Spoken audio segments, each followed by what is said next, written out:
طرز تهیه غذای محلی که از بنه درست میشه به نام رک. آقا مجتبی شما یکم بکوب ببینم بچه‌ها.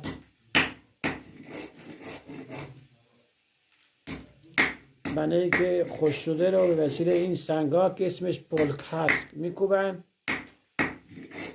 اینجا که آقا مجتبی داره میکوبه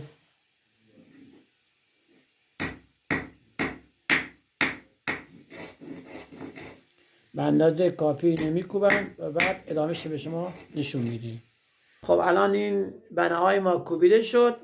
آقا مجتبی در این ظرفی که میبینید ظرف سفالی به نام تغار اینا رو خوب باید وزن بده تا روغنش خوب گرفته بشه.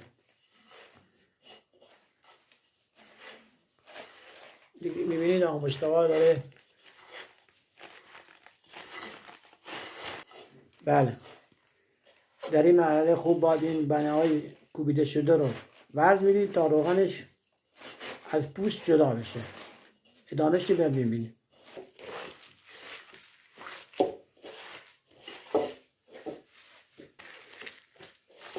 خب به این حالت که اومد دیگه باید آبکش کنید که چربی جدا بشه. خب بعد از این که این خوب وزدادی روغنش آمد آبش اضافه میکنیم. ما این که آب مجتبی داره اضافه میکنیم.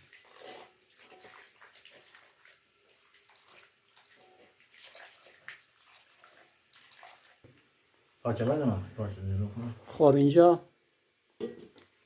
آبکش میکنیم که پوستش گرفته بشه. پوست بنه گرفته بشه. پوستی که آقا مجتبی داره میگیره.